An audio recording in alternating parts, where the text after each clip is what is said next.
Добра вечер, почитувани гледачи, јас сум Драган Милосављевиќ, а вие следите емисијата Заспи ако можеш во последната недела, практично пред она во која доаѓа новата година. Веќе се чувствува таа некоја предпразнична атмосфера, утре заутре се божикните празници за оние што ги слават според Григоријанскиот календар, така ние сме се уште според Јулијанскиот, потоа доаѓа нова година, па потоа доаѓаат православните празници, нели Божик, па водици, како сето тоа оди. Значи влегуваме во еден период кога луѓето сакаат да се опуштат, сакаат да се релаксираат, да размислуваат, можеби и за убави работи, а не само за црнините во кои што сме заглавени долги години, но нашата работа на емисиите кои што се занимаваат главно со политика е таква и ние се уште сме во оној простор и време во кој што размислуваме за работите кои што не се баш како што треба, а толку многу сакаме да ги исправиме. Вечер имам двајца гости кои што веќе во еден момент беа тука пред неколку месеци заедно и мене многу ми се допадна начинот на кој што двајцата кореспондираат, па решив да ги поканам уште еднашка. Тоа се независниот аналитичар Билан Стефановски. Добра вечер. Добро време, И порнешниот началник во МВР Љубомир Ѓурчевски. Добра вечер. Добро вечер, гледачите на Алфа телевизија. Двајцата без В, ова е многу важно. Постојано ми се случува да ви кажам искрено со гостите да грешки околу тоа В го има или го нема во некое презиме, па во последен момент поправаме.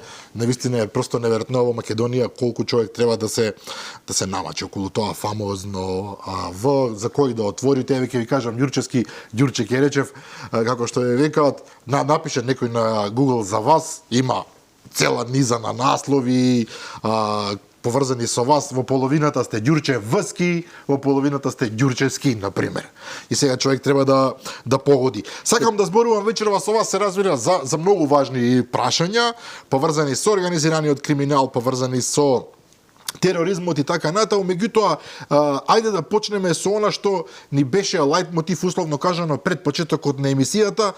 Некој ќе рече и тоа ли е тема, но да, навистина е тема. Сообраќајниот хаос што се случува во Скопје, особено овој период, не заради ова или улица или она улица што се поправа, тоа го имаме насекаде, нели, постојано, туку навистина е така.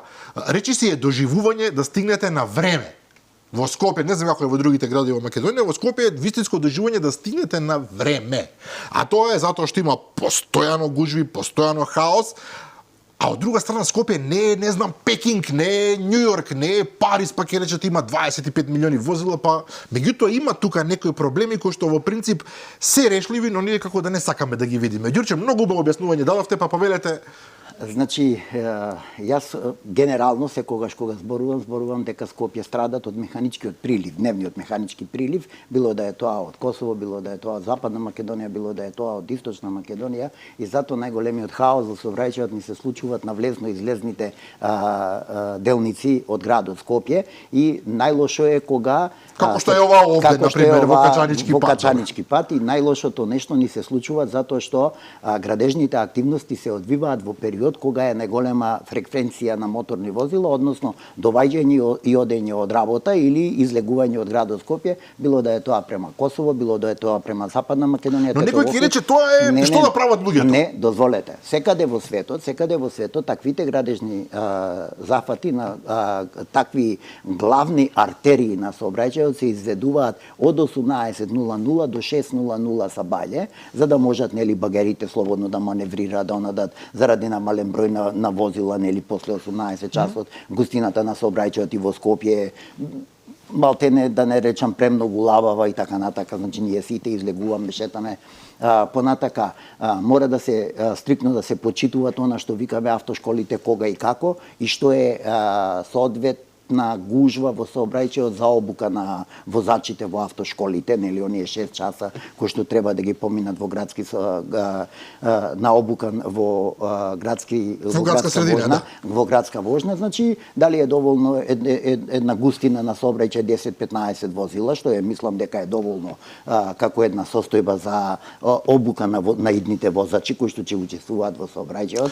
На времето, Ѓурчи, како се сеќавам добро, овие ученици Што учат да возат се појавуваа на улиците главно во одредени интервали од 9 до 13 и од така 17, од 17. А сега имаме впечат дека ги има постојано. Постојано сега во најголемата гужва ги имат, тоа е она што треба да си го почитуваат инструкторите, односно ако не е регулирано во законот за безбедност на сообраќајот на патиштата, тоа треба да се регулират. И ако ја за тој закон сум кажал дека треба да биде поделен на 3 закони, едно е контролата на сообраќајот, друго се инженерските работи, односно изградбата на патиштата, и трето е она образованието на возачите, кое што треба, едното треба да припадне во Министерството за транспорт и врски, другото треба да припадне во Министерството за образование, полагањето на возачките испити, а контролата да се биде исклучиво од страна на полицијата, затоа што полицијата не е таа која што го пропишува режимот на сообраќајот. Режимот на сообраќајот го пропишуваат сообраќајните инженери во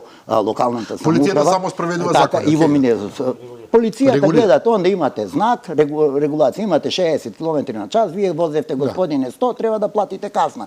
Тоа е на полицијата. Но да се вратам на уште една друга работа, и треба стриктно да се почитуваат доставата на намирници во трговските објекти. Што исто така кај нас е тоа е хаотично кај нас, значи тие дистрибуцијата функционираат ненормално, не почитуваат никаква регулатива, престигнуваат, влегуваат, прават еден куп прекршоци и секој пат одат на тоа да се пазарат со полицајците ако бидат. Но нели законски е регулирано тоа? Тоа е регулирано, тоа беше регулирано. Значи доставата е од 6 до 7 сатот на сабаље и навечер од 19 до 21. Значи тоа е период. Може од 13 до 14 да им се дозволи додатна екстра достава само на оние најбитни производи, како што се млекото, левот и уште некои така итни производи без кои не се може, без кои што не се може, каде што мора да се води сметка. Видливо е во Скопје дека тоа не функционира така. Не функционираат. И сега вие одеднаш, значи, ако тоа така го направите, многу полесно ќе се справите и со оние насилници во сообраќајот, затоа што ние имаме луѓе насилници во сообраќајот, над кои што не влијаат ни санкција, ни ништо. На тие треба да им се забрани, да им се одземат возачката и доживотно да им се забрани да управуваат возила. Не тамо на полицајецот да му викаат, ама ти знаеш кој е татко ми, ти знаеш која е мајка ми. Зборено е со човекот. Зборено е со човекот. Имам ја телефон. Сето ова особено се изостри после 2017 година, односно после удирањето на полицајката од пајакот. И јас тогаш кажувам, тогаш прекина примената на овластувањата од страна на полициските службеници врз граѓаните заради почитување на уставот и законите во Република Македонија.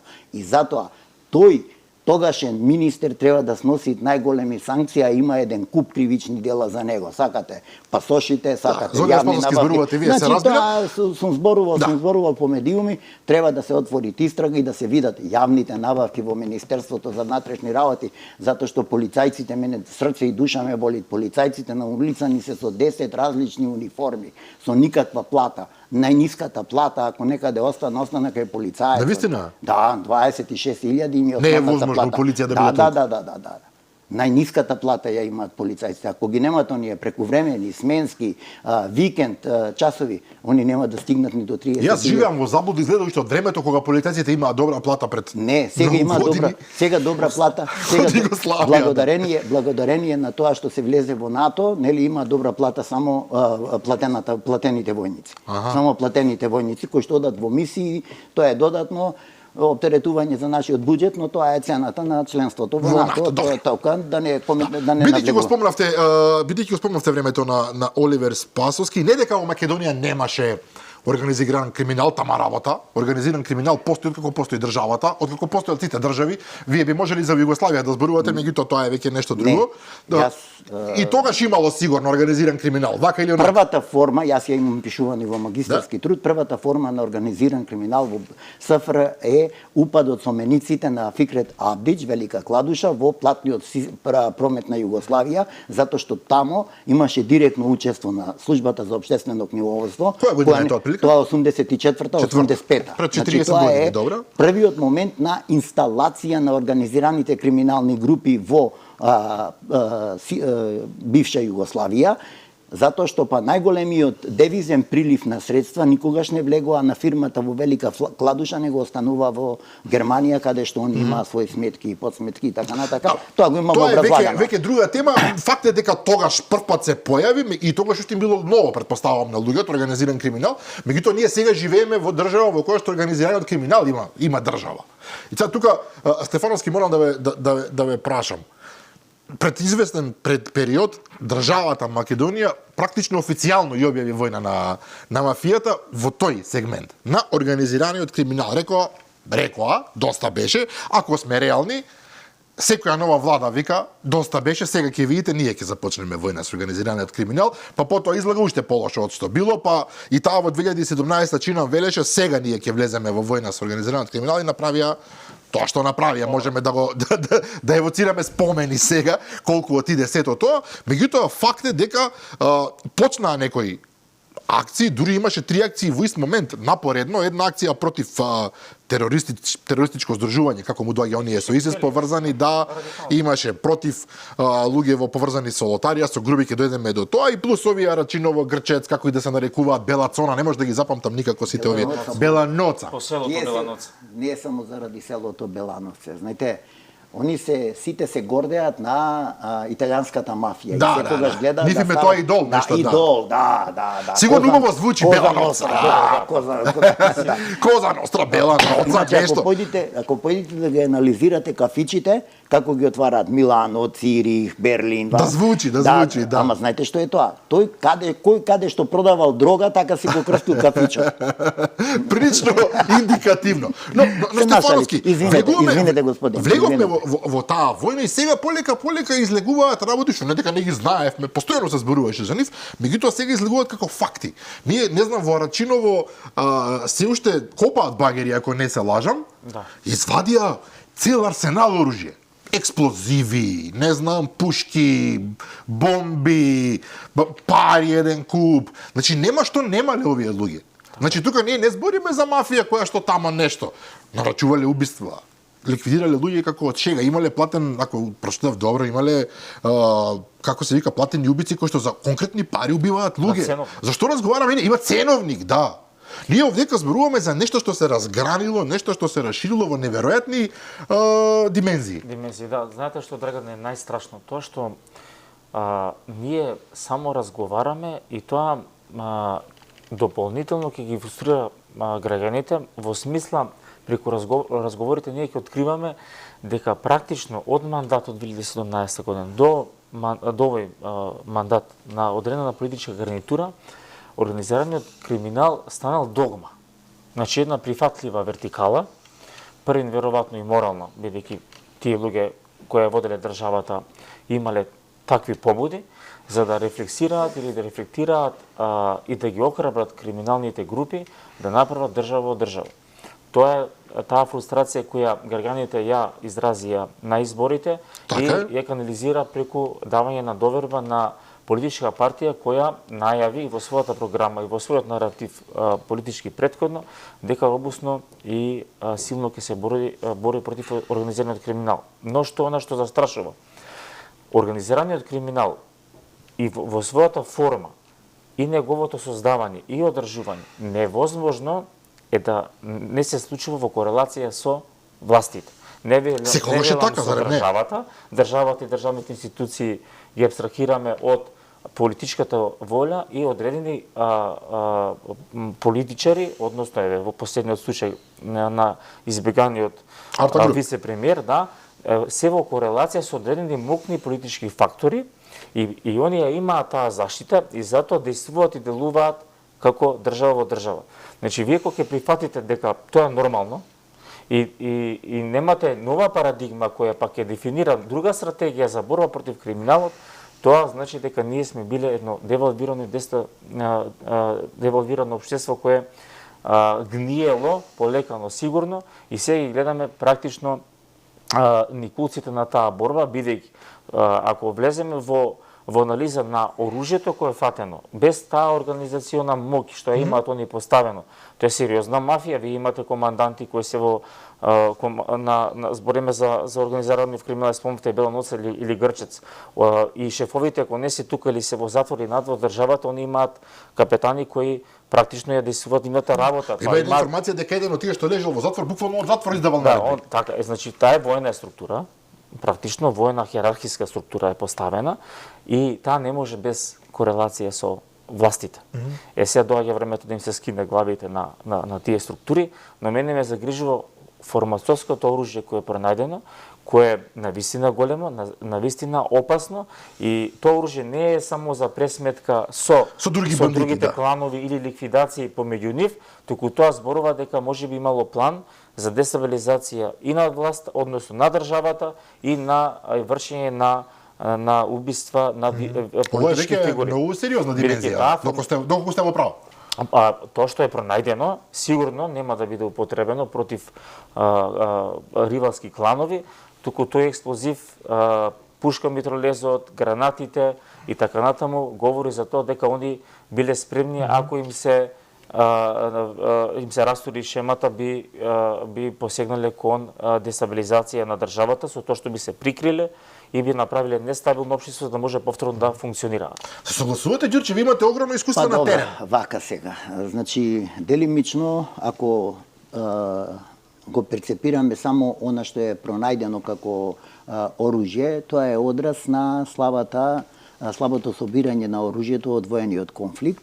И ова ТНТ што е пронајдено овие 400 грама се одраз пак на тие терористички акции кои што беа планирани и спремани тогаш. Исто така ние во Овара Чаир, јас лично учествував на тој претрес на улица Томе Пуре број 26, тоа е позади пензиската пумпа во Бутел, пронајдовме C4 паковка, значи спремна експлозив, значи само да се стави упалјачот и све да летат во воздух, тоа е таа паковка од 344 грама е многу помоćна за разлика од овие 400 грама ТНТ.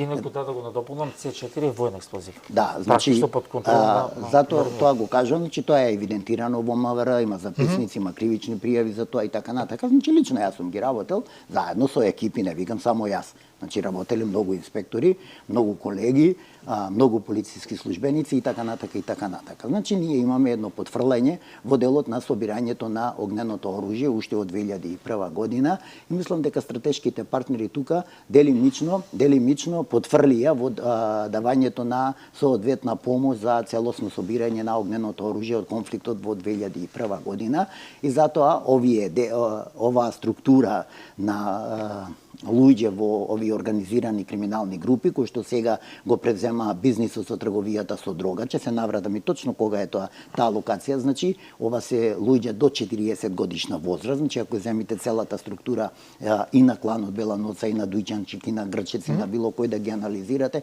ќе видите дека најстариот Шевалје некаде 73-74 годиште роден, не ме држете точно за годината, но ако се вратите малку поназад и дојдите до Белјуринеџа, до Лесковица Најмс, до Имер Красничи, кој што беше убиен на бензинската пумпа во Сингелич и така натака, онаа прва гарнитура, ќе видите дека оваа структура целата беше регрутирана во УЧК и беше на обуки во УЧК и учествуваа, дел од овие луѓе учествуваа во воениот конфликт и затоа они дел од тоа оружје го имаат закопано надвор од места, но во дадена ситуација доколку дојдеше до таква криза, иначе не може да дојде до нова воен конфликт, затоа што за време на кризата во 2001 година, јас сум бил на терен директно, значи овде делуваат две муџахедински бригади, 111-та и 113-та муџахединска бригада, имаше еден куп платеници од Косово, односно целиот косовски заштитен корпус.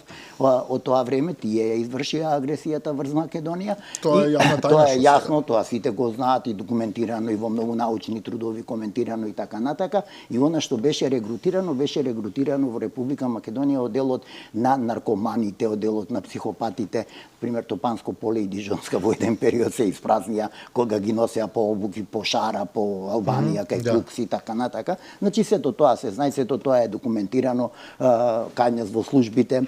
Агенцијата за национална безбедност располага со тие податоци. Добро, Ѓурче, кога ќе споите луѓе кои што имаат војна обука, кои што можеби учествувале во воен конфликт и кои што имаат криминогени Помоди. како да кажам, мотиви. побуди и мотиви и дарба за тоа, Така. вие добивате многу поопасни организации. Сега отколку- дозволете, ама сега дозволете. Значи пазете, оваа регрутација и на крајот на криштата, конфликтот во 2001 јас на многу медиуми го нарекувам борба за територии на организираните криминални групи.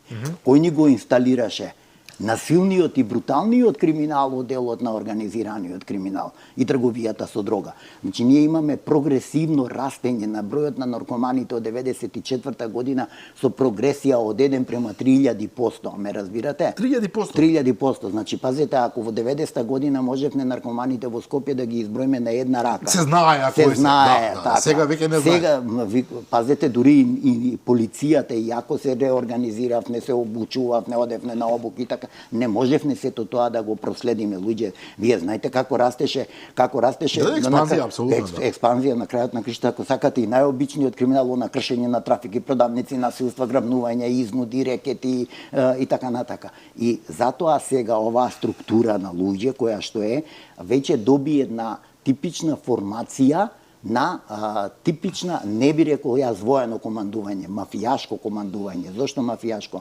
Во делот на мафијашкото командување имаме масовни престрелки на клановите. Видливо? За ними е идеал да они водат војна како во Чикаго 19-тите, 20-тите години, ме разбирате? Од минатиот век, да. Од минатиот век со оние шмајзери, со оние машинки и така натака. Добро, но имаме ли ние или однес сега во случај? Мола? Бидејќи го спомнувате тоа, имаме ли ние или однес во целава приказна? Не, точно тоа. Јас овде во оваа емисија кажав дека на Република Македонија и е потребно создавање на единица која што ќе излези на улица и ќе одговори со иста сила пропорционална на онаа сила што ја употребуваат организираните криминални Значи групи. на насилство велите дека Да. треба со насилство да се Ама одговори. не можете вие поинаку, тој пукат со автоматски пушки. Погледнете сите престрелки што Да. беа пукани со автоматско оружје. За лута Така. рана, лута треба.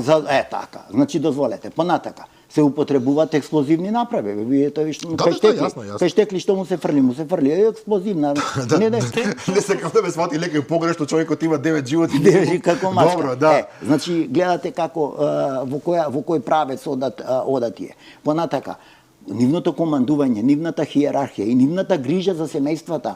Пазете, некој додека е во затвор, неговата сопруга е најбезбедна, никој не сме да и приди, децата се уредно платени, обезбедени со се што им требат и така натака и така Интересно, натака. многу. Еден Шевајл Муареми, кој што во моментот е надвор, нели, последно беше во Дубај. Во Дубај имаше некоја снимка, да. Последно беше во Дубај, значи тој кој што располага со милиони средства од трговија со дрога, кој што стои можеби И вели дека се занимава со некој бизнес таму во Дубај, нешто си работи ама човекот. пазете, тој ги легализира. Информатика, да. Супер. Ама парите ги легализира тој овде во градежништвото. За него работат овде луѓе. Ме разбирате? Значи, затоа кажувам дека тој организиран криминал кај нас, почнувајќи од онаа фамозна 84 година што ја спомнав со упадот со меници во платниот промет, значи директно упад. Добро, но вие велите системот треба да одговори робусно, Да. и тоа е окей. Меѓутоа, вториот пазете, дел е политичката волја за тоа. Чекајте коче малку, само уште околку, извини, само уште ова. Појдете, Само уште ова. Вчера и министерот Панче Тошковски многу убаво го разграничи. Прво јас многу пати и јас сум дискутирал овде, а и други експерти, не само на овој медиум, на многу медиуми. Каде што викаме, јас дури во мојот магистерски труд тоа го пишувам. За економските кривични дела не ни е потребен притвор. За економските кривични дела потребно ни е забрана за оптоварување и отуѓување на имотот. Односно, да не може да имотот не може тоа да што го украл, така е. тој така да биде предмет на обработка. Зошто обработка? Судот ќе одлучи на крај дали тој причини соодветна штета со Ти смрзни го имотот, па нека бега како сака. Не е само имотот, не викаме забрана за отуѓување Така, и така. оптеретување. Оптеретување да не може ни да го заложи во банка. Така. А може да работи, за да ако државата го изгуби спорот, не докажи криминал, да не може да ја тужи. Извини, ти имаше можност да работи со твојот имот и функционираше. Интересна форма, добро. Значи, тоа јас го пишувам и во мојот магистерски труд борум, кој сакат може да го види во библиотеките. Добро, тоа е помалку важно. Значи, не, значи дека не збориме Но на памет. системски интересно, добро. Да. И вториот момент, имате брутален, насилен криминал, каде што имате грабнувања, ликвидации, нарачани ликвидации, употреба на оружје, рекет и изнуди. Вие на тие насилници кои што се граничат со лудило и ги сторуваат кривичните дела по дејство на Психотропни седативи, супстанции, на така натаму. психотропни супстанции и ова што колегата го начнавме, нели, кога викаме тие се толку дрски и насилни да имаат платен список на своји убици, своји извршители, регрути. Едноставно регрути, го регрутирам и му викам, ало, доваѓаш, Драган, треба да го ликвидираш. Ту с крајот. С крајот. Но толку и толку. Толку и 20.000 толку, евра, да. 50.000 И сега, евра. затоа викам, на таа структура, ако таа единствено се плаши само од сила на полиција. Зошто? Затоа што западните полиции, тоа морам да го кажам, тие сите имаат работено на запад и имаат продавано дрога таму на запад и од таде се враќаат. Од таму почнуваат обично, да. Таму им е почетна школа, таму им е, како да ви кажам, центар за обука. Центар за обука, да. Сакате Германија, сакате Швајцарија, сакате Белгија, Холандија и така натака.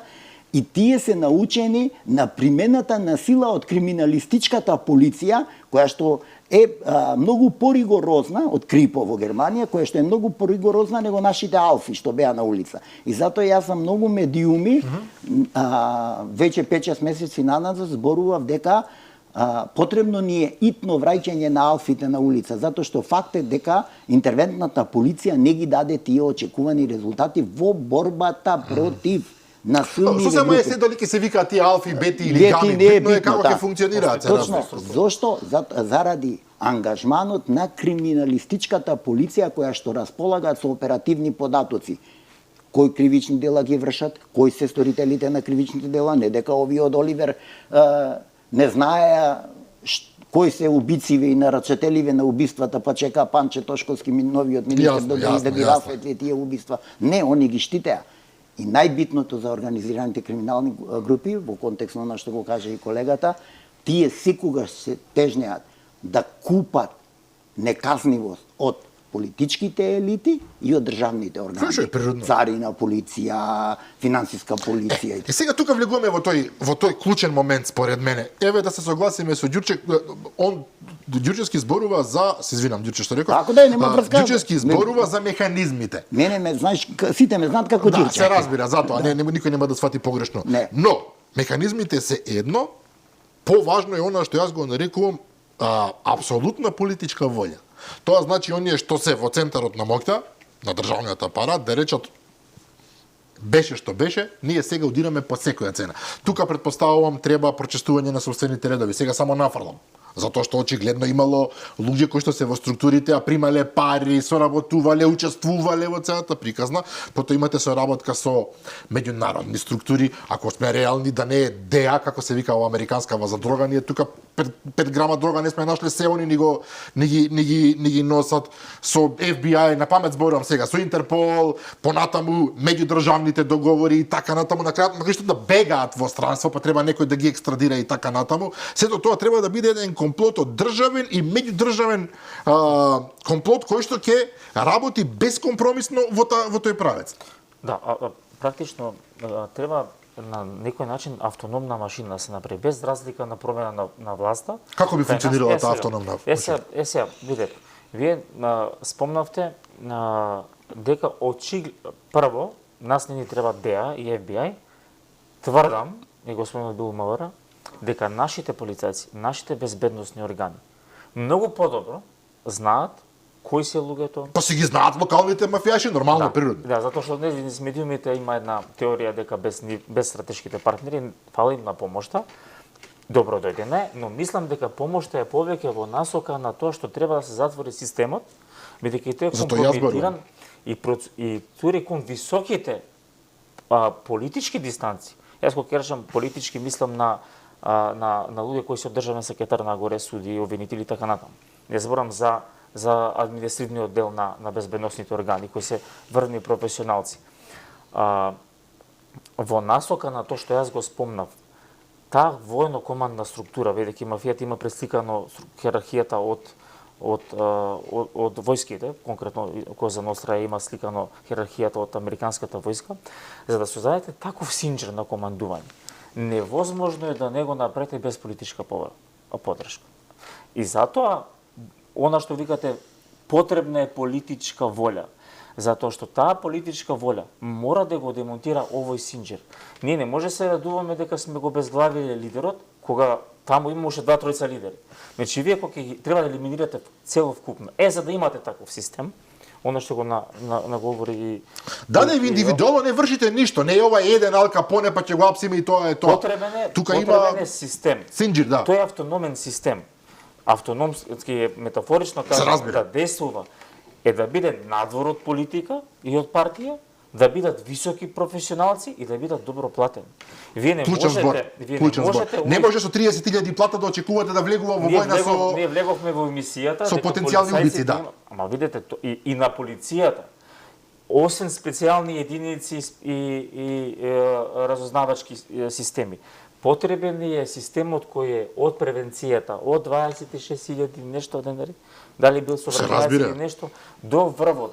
Тој е систем... Да не може да го купите со 100 евра или со чоколада, како беше? Ајде да не спомнам бугарите сега. И ова грчец структура е нус производ на слабата држава, односно на партизаната држава во минатото. Они што направиле? Они создале системска корупција.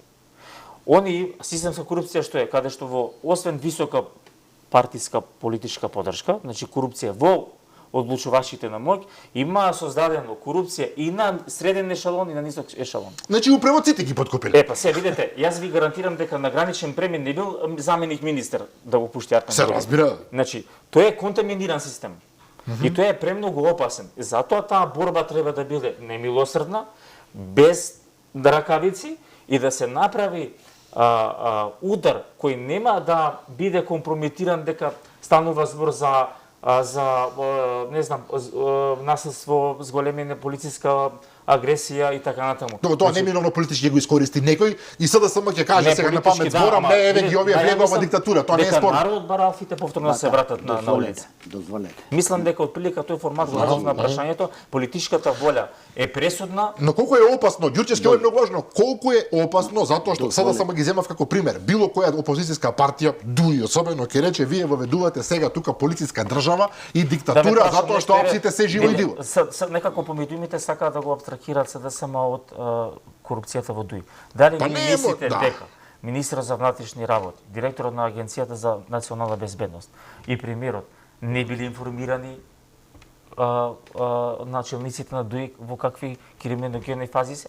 Таа е иста одговорност. Таа е споделена одговорност. Вие не можете да го абстрахирате СДСМ од тоа. Ајде вака. Логично. Го начнавне, добро е што го начнавне прашањето за високата корупција. Високата корупција го разгради системот. Прашањето на високата корупција не е ниту од сега, ниту па можеме да го врзиме само за последните 10 години. Значи, прашањето за корупцијата е перманентно, но криминалните групи влегоа во сите пори, судство, јавно обвинителство, власт, извршна власт и така натака, вршејќи услуги на избори за тие партиски структури. Многу важно прашање. Многу важно.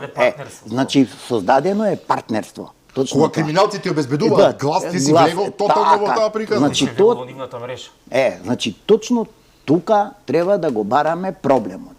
Она што викаме, да, помош од стратешките партнери, да, ама ние треба сами да си ја завршиме работата, затоа што ние ги познаваме нашите криминалци, ние ги познаваме нивните методи на делување, нивните средства, нивните места на собирање и така натака, значи целата структура на таа.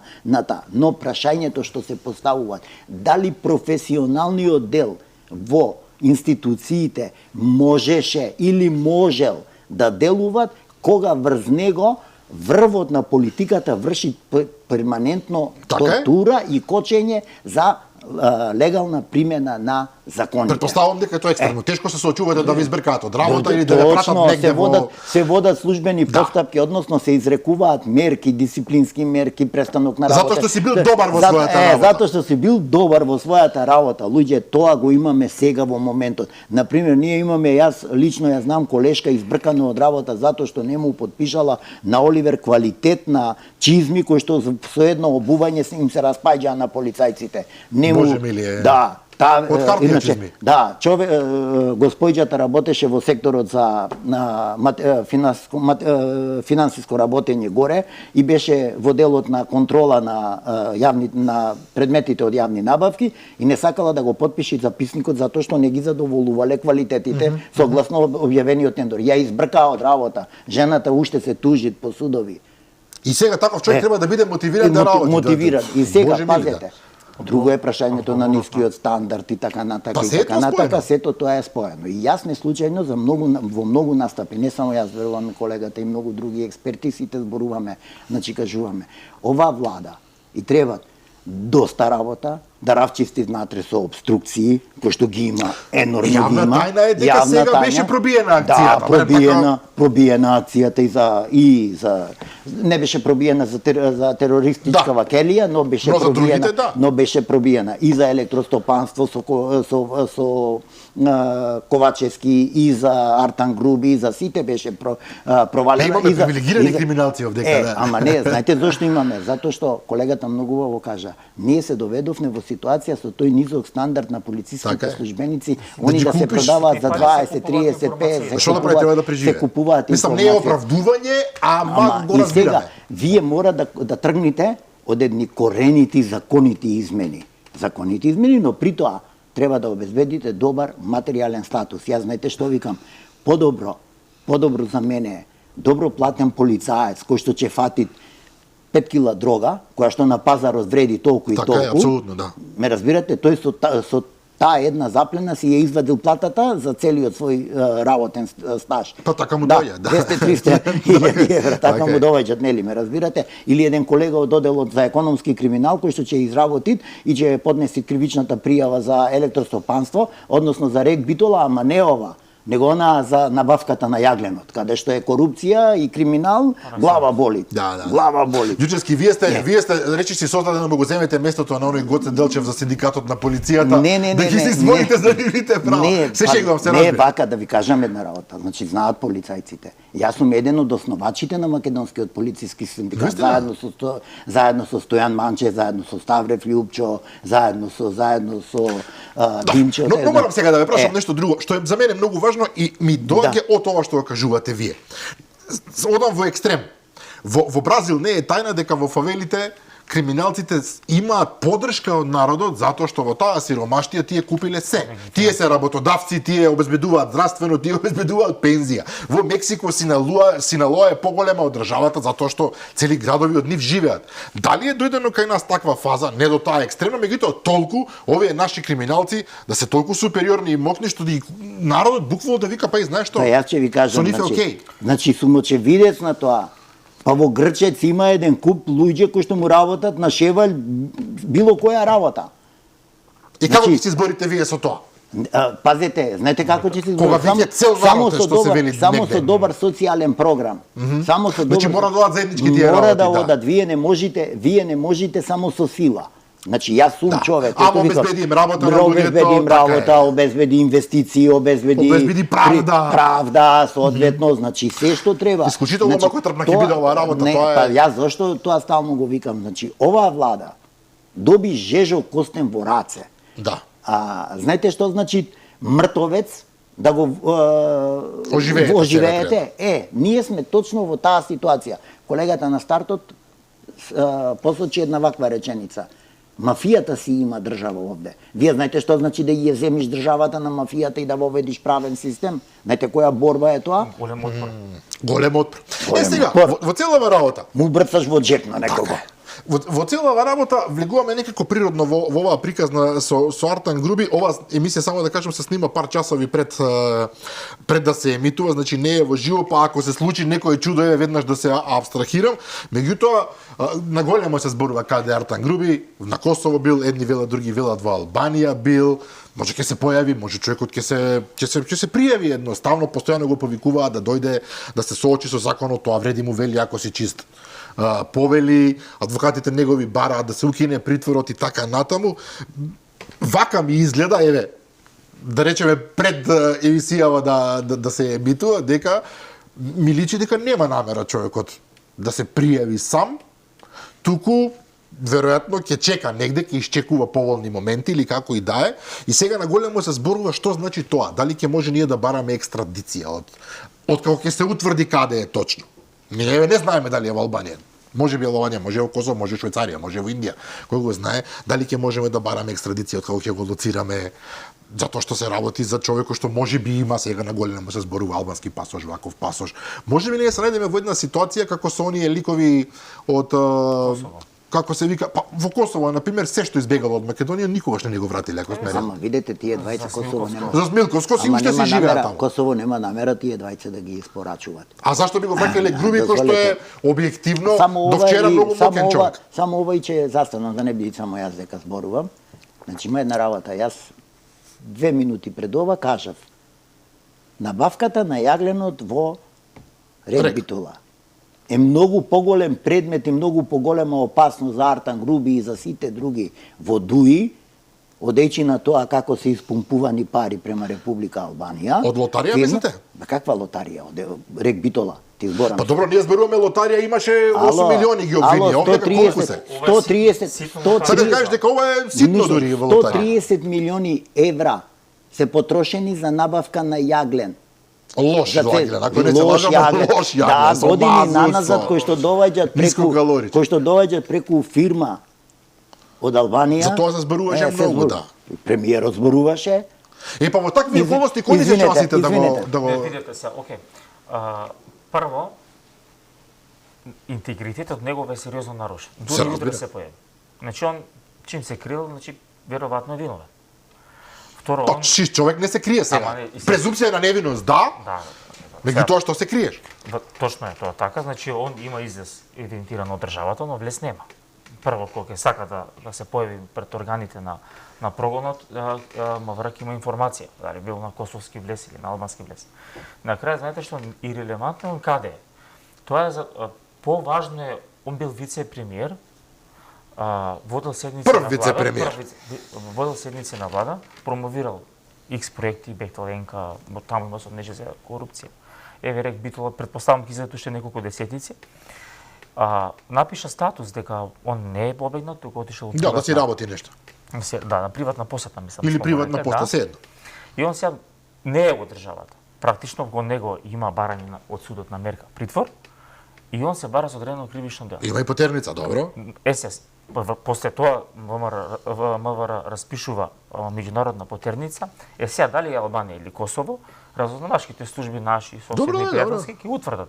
Но прашањето е, од кој ќе утврдат каде е, нема да ја смени никако неговата одговорност. Дали он ќе има процес на судење во отсуство, дали од него ќе се бара од државата или партнерите ќе бара да биде испорачан, е факт дека кон него не е вршен политички прогон, кон нема по него политичка одмазда, туку утврдени се факти дека он направил криминал. Во таа мера, ирелевантно е каде е и да знаеме, нема да смени сликата, еве знаеме дека е у Косово, пример. Може во Индија, не е важно, добро. Значи не може да оди таму, он оди таму каде што може да има логистика, таму каде што добро, може да има пасош, се разбира природно, да. Каде што има финансии, каде што може да има и бази, да, јасно. Косово е слаба држава, таму може се да се купи.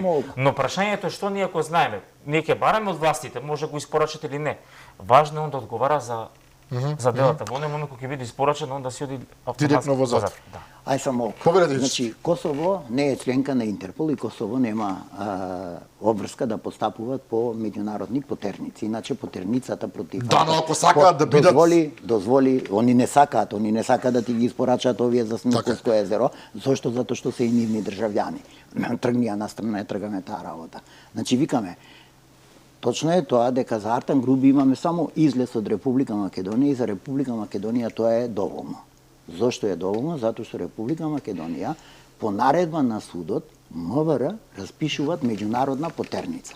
И таа е заради тоа дека против него е поднесен обвинителен акт. Значи, обвинителниот акт стои и врз основа на тој обвинителен акт судот заради недостапноста наредил да се распиши меѓународна потерница. И таа меѓународна потерница си оди по каналите на Интерпол. Пологички е да очекуваме дека Артан Груби е во Албанија затоа што во јавноста се зборува дека тој има албански пасош да. И дека има таму брането докторат. дека тамо ги завршил постдипломските студии и докторските студии во Република Албанија. Од друга страна, Албанија е посериозна држава. Сега дозволете, Албанија има обврски. Тоа зборувам. Во тоа е разликата. Ако е во Албанија, ако Албанија, Република Албанија го лоцират каде по таа меѓународна потерниза, тие се должни да постапуваат, пошто се членка на Интерпол, ако го лоцираат каде, они се должни они се должни веднаш да не известат, да ја известат Република Македонија и да побараат од Република Македонија да им го достави целиот доказен материјал кој што му се стават на товар за тоа. Проблемот тука може да ни се појави кај тој дел дека за такво кривично дело може Република Албанија како нивни државјанин да побара да го судат во Република Албанија. Значи, по тие докази, исто како се сеќавате од норвежанецот во спротивен правец што го уби министерот Радован Стојковски од Бевчани. Значи, ние не го судевне него за сообраќајната незгода овде, него го предадовне на Норвешка. Норвешка, согласно тие меѓународни договори, да го суди врз основа на тие докази кои што беа изведени во постапката. Истото може да ни се случи овде и затоа е пологички, според мене, и според моето искуство, Артан Груби да е во Република Албанија. И дури, ако ме слушат, јас би му советувал да се предадит на органите на Република Албанија, точно заради она што го направија ако ви текнуват Никола Бошковски и Горан Груевски во Грција. Не дека Грција сакаше да води постапка на македонски јазик, тоа е меѓународен стандард, но они отидоа тамо со фалс пасоши се појавија, едноставно се предадоа на полицијата за да може да побараат политички азил. Но до тие добија? Да, и добија политички азил. Истото може да ни се случи и кај Артан Груби. Исто јас само кажувам... Интересна е ова не, теза. Јас само кажувам што може да ни се случи и што е регулирано согласно правните постапки и меѓународното право. Но да бараш и политички јазил, треба да има некој доказ дека си ти голем по политичка основа. Не, ама пазете, пазете, и они не беа политички, немаа политички прогон. Горан Груевски и Никола Бошковски, они во постапката ќе докажуваат. Во постапката ќе докажуваат. Кралскиот шведски суд се изјасни, нели, за овај од 27 Дачо или како се. И тој доби и тој доби азил, зошто? Затоа што Кралскиот шведски суд што констатира? Тоа кривично дело ви е политички прогон, политичка одмазда, ме разбирате? Значи не е кривично дело сторено за да ние... Добро, но оваа паралела ѓучески сега малку не ми стои, бидејќи таму на вистина имаше... Ние во тие 7 години на вистина имавме нешто што многу наликува на политички прогон. Многу работи во правото се нелогични. Разбудиме тезата, без Албанија во Албанија ќе не испорачи нас Албанија. Најголемиот проблем е наративот на кој дуи се да самоформира влада беше дека они се борат против заробена држава, дека се борат против висока корупција. Сега имаме вице-премиер кој играше фудбал во својот кабинет, е осомничен за најмалку едно кривично дело, вие го вестувате дека може би во други. Добро, уште 3-4 други, тоа многу поголеми. Но Беланоца, Артан Груби и други криминали кои растеле во таа политичка влада, добива ракопис дека ние сме имале политичка мафија. Одговорноста е дека таа треба се размонтира. Може би ќе има и некој друг висок профил, само во ДУИ, ние не навегуваме. Добро, вие рековте дека СДСМ не може никако да се абстрахира од целава приказна? Па не може заради носење на еден куп закони спротивно на уставот, со кој што де факто создаде една политичка организирана криминална група. Но интересно е како Груби, да го затвориме делот со Груби, како ДУИ елегантно, условно кажано, се излече од прегледката на Груби. Едноставно рекоа, па добро, тој не е наш член. Да, ама претходно човекот до завчера беше клучен играч, да не се лажеме. Ама претходно беше алфа и омега. Да. И одеднашка па знаете што тој не е наш член. Ама Али Ахмети отиде на Косово. Да. Кој нас, дали некој дознавне или добивне било каков оперативен податок дека они дали се видел? Дали нема средба? Кога го земаше клучот од Приштина, тоа беше. Да, дали нема они средба? Никој, ние немаме никаков податок. Но тоа не може да проде без американците. Сега сме реално повторно видиме она нашите сојузници се не ни требаат за многу работи, но да не беше американска на црна листа. Во излагањето, нели, во аргументирањето каде е побегнат, сепак и стратешките партнери можат да Па да не го ставија на црната листа, јас мислам дека немаше овака мазно да пројде. Мазно.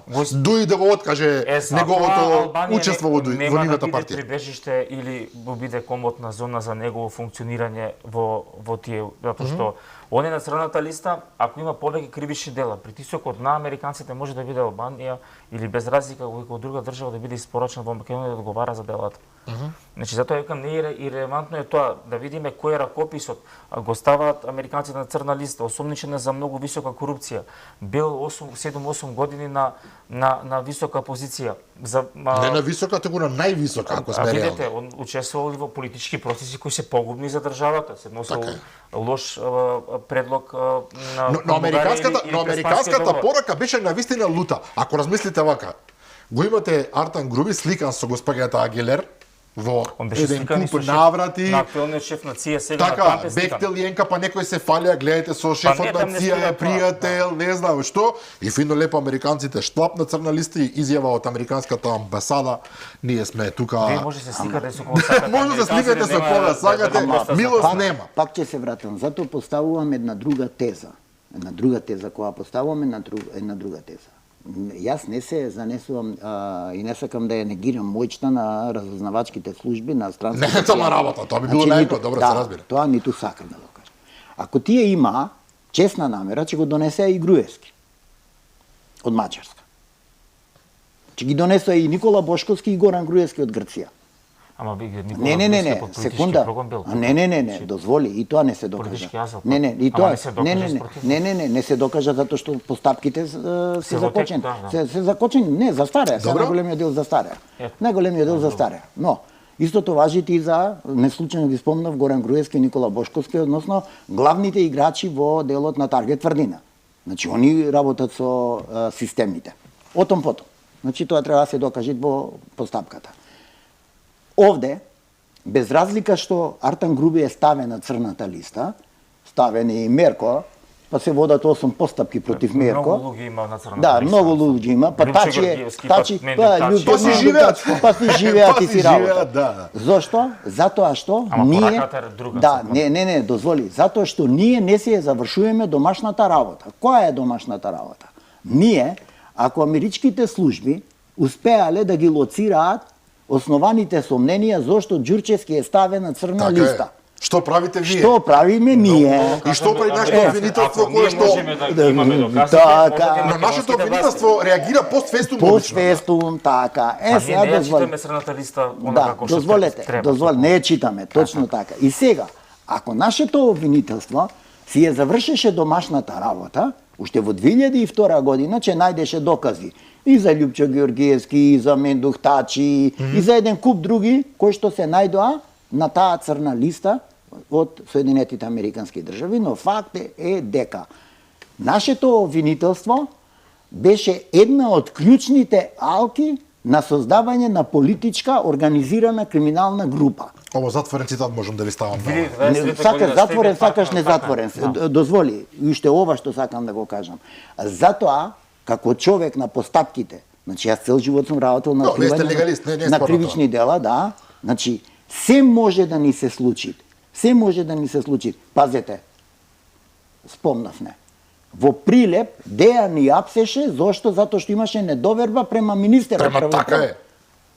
Значи, према сите наши Тоа беше институции. таква шлаканица, Кажавме во воведот дека Да. Деја американците активира затоа што нема добро во системот на одлучување. На Значи, они точно. користат втора фаза на операции, прикриени операции со одредени структури на македонската служба затоа што не веруваат на прекасни времења беа, тоа не спорам. Не сакам да се потсеќам и затоа кажувам дека иначе најдобрата работа, јас пак ќе кажам, Македонија нема да види многу профит доколку не му ги забрани, односно не му го односно да го забрани отуѓувањето и оптеретувањето на имотот на Артан Груби.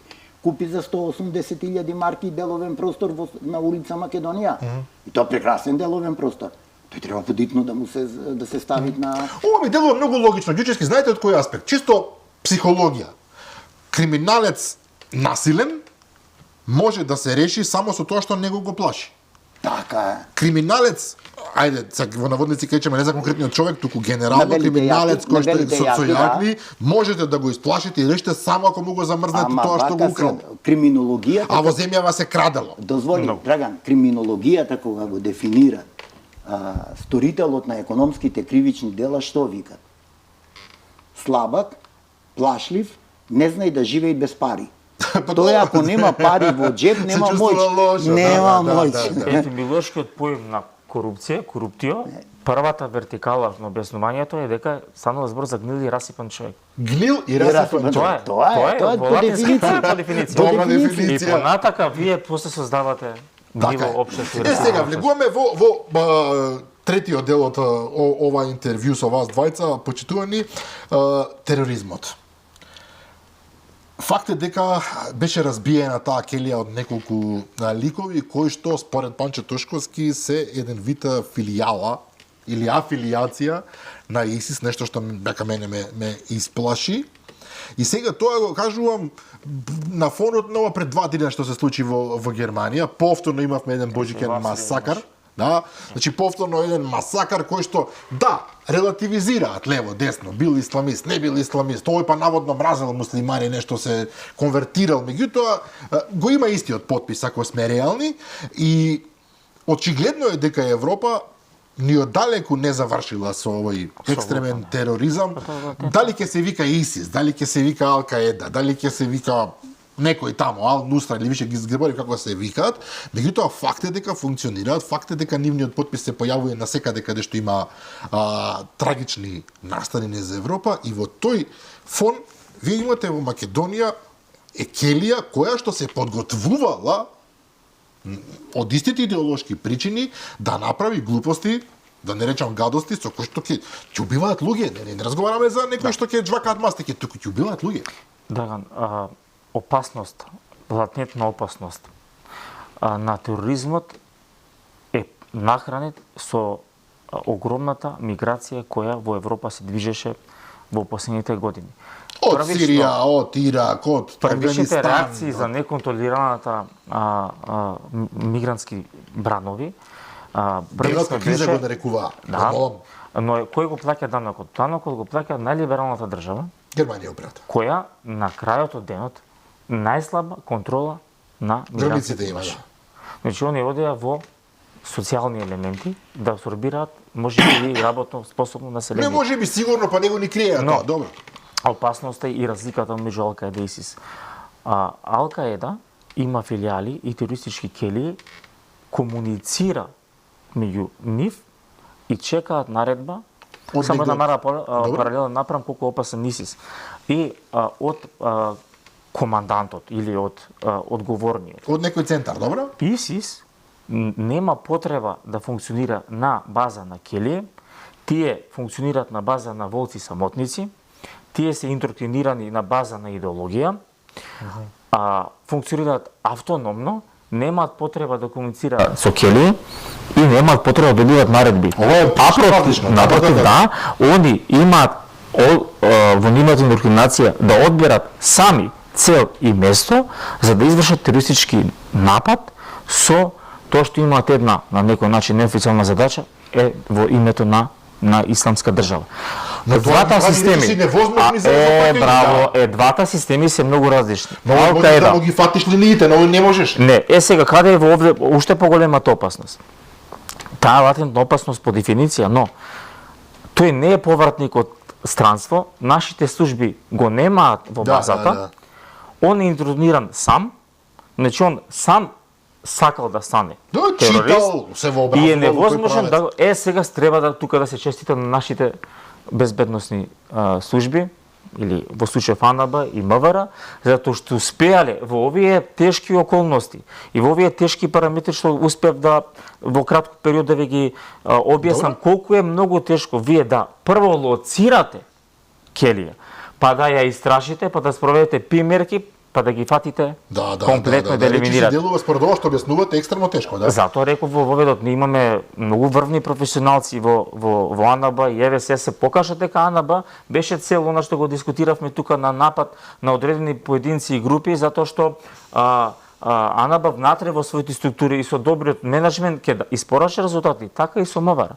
Невозможно да се фати, значи буквално прават и најзападните мокните разузнавачки служби. Многу е тешко да ги лоцирате мотивот да им го најдете, па да спроведете истражни мерки, затоа што они живеат во еден затворен круг на контакти, и да најдете докази. И тоа се луѓе кои што во принцип живеат мирен живот, не се криминалци или нешто. Тоа најчесто е човек кој што си работи некоја вообичаена работа, си живее легално, можеби е и роден. Значи они си имаат рутинско секојдневие, но идејата и мотивот им е разорен. Премногу се присутни на социјалните мрежи, па се лесна жртва. Односно лесни за идентификација. Не може да следите вие милиони. Можете да следите Израел, WhatsApp го доби Израел на суд дека израелската тајна служба. Добро, сега Израел, мислам дека Израел како паралела е многу лоша. Не е лошо, затоа што Израел тоа што го направи неколку месеци. Ама видите, базата на било која туристичка организација без разлика на социјалните мрежи, дали има цели Мосад, па после на нашите разузнавачки партнерски служби, ние мора да имаме почетни индикации како они се движат. Во таа смисла сакав да кажам дека честитки за нашата служба која ги лоцираше, но спомнавте за опасноста. Таа опасност се уште ќе демне, ние мора да бидеме мобилни и мора навремено да ги елиминираме овие терористички организации, бидејќи не е исто терористички напад во Македонија, во Германија, затоа што ние се уште сме ранливо меѓуетничко подрачје. Живееме на Балканот каде што има нерешени политички и тука може да се злоупотреби политички, сакате да кажете. И може да биде од трети прокси играчи. Значи не зборам за држави кои се во Блискиот Исток, затоа што тука имаме ние руски интереси, кинески интереси и така натаму.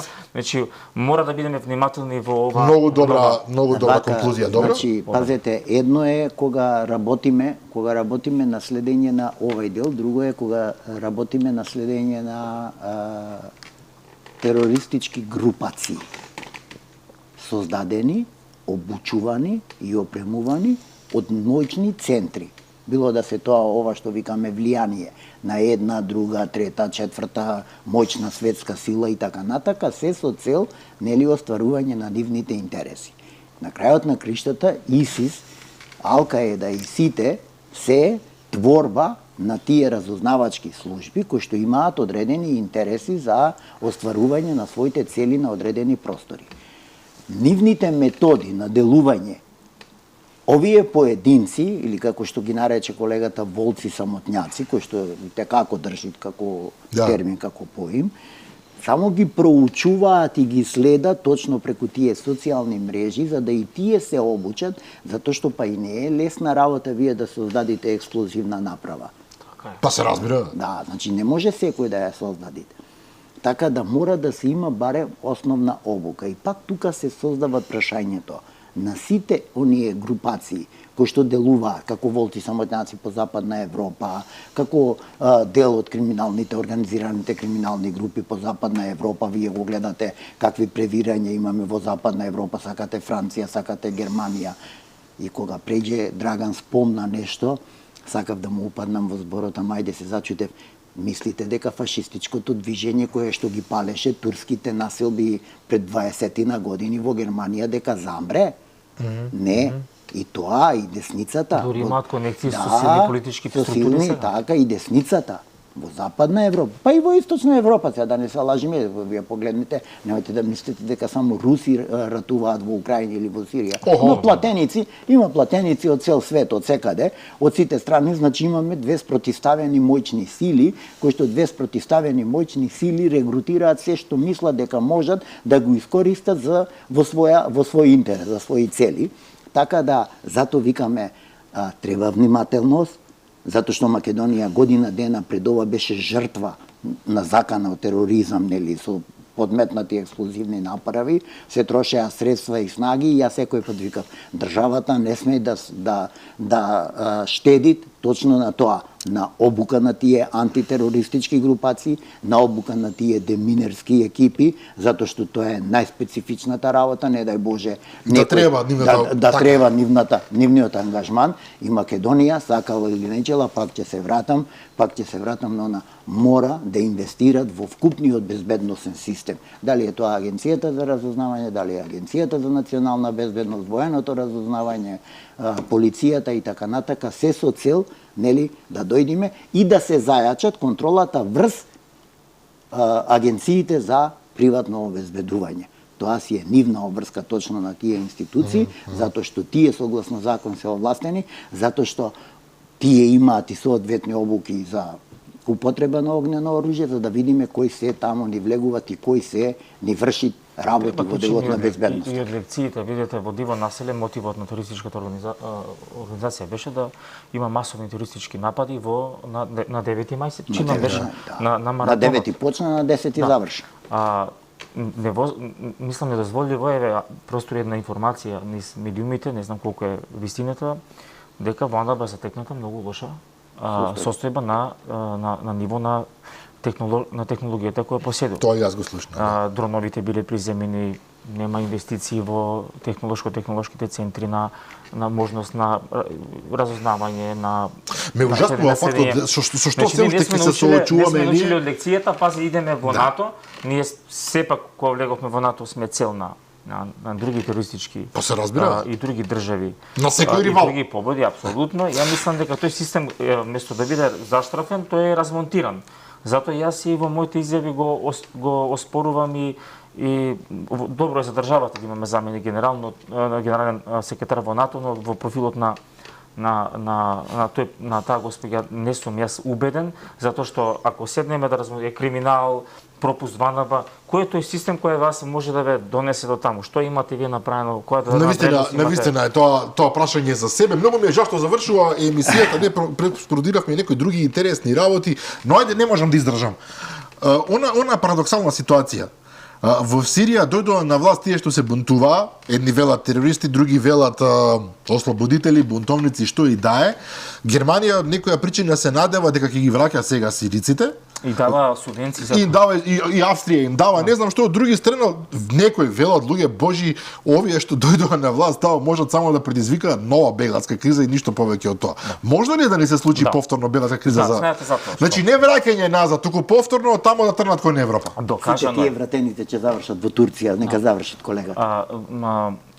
Знаете како, на едно гостување сега брзо бев. Исто нели една дилема се створи во Бидејќи сега Сирија објективно е девастирана држава, веќе и не е држава. Талибанците беа финансирани со поддршка на ЦИА во борба против СССР. Во 70 и 80 години, да, добро. Понатака беа непријатели на Соединетите американски држави. Сега не знам дали сте во тек, американците го напушти Афганистан, се комуницираат со Руската Федерација. Да. Неверојатни промени, да. Денеска баш прочитав дека терористичката организација Ал-Шара на Голани е симната од американската листа. Да, и веќе него не моги нема награда од 10 милиони долари. Да, лутвете ова. Тој прво беше на прием во Москва, односно разговараше со Руси. Но знаете што, на крајот нема е фин, гледате сега, дипломатски изјави дава. Во политиката и во геостратегијата нема се разбира. Не постојат емоции или не знам што, само интерес. И тоа можеме да го видиме низ призмата на Сирија. Асад без борба се предаде, вие имате во Грузија сега молк тоа што се случува, Сирија се заситена со регионалните играчи Турција или Израел, да. Без разлика ќе идат бегалците, Афганистан, талибанците не ја стабилизира состојбата, ние се уште имаме. Па како ќе ја стабилизираат тие луѓе тоа? Очекуваме дека и од Сирија, затоа што ова кризно жариште Ирак не е завршена, приказна, да. И 20 на години најмалку ќе треба за да се стабилизира. Либан. Ова е приказна и сосема за крај да кажам, многу беше интересно. Новиот претседател на САД, Доналд Трамп, први најави дека би можел, не барам коментар, чисто како многу ми е интересно, би можел да им го земе панамскиот канал на панамците, а денеска пристигна една информација дека стратешки му е потребен Гренланд, па би можел да и го земе на Данска. Влегуваме во многу интересен период. Израел, знаете, после колку години ја зазема голандската висорамена? Па 67 е војната, 74-та се, да. 48-7 години. Да. Ја има заземено како највисока геостратешка позиција, затоа што не ве чуди во светот што живееме, допрва ќе се разместуваат работите. На едно мое гостување што реков, Блискиот Исток е локален конфликт со глобални последици. Да. Така е. Милан Стефановски, Љубомир Ѓурчевски, ви благодарам за ова многу интересно гостување, многу интересни анализи. Верувам дека повторно ќе имаме прилика да разговараме. За гледачите на Алфа во ова друштво секогаш. Благодарам на поканата. Почитувани гледачи, јас наистина уживам во емисија, се надевам дека и вие утре во 15 часот се развира репризната издание, а јас ви посканувам на нова среда утре вечер во 22:30 со мене и со нови гости. До тогаш пријатно.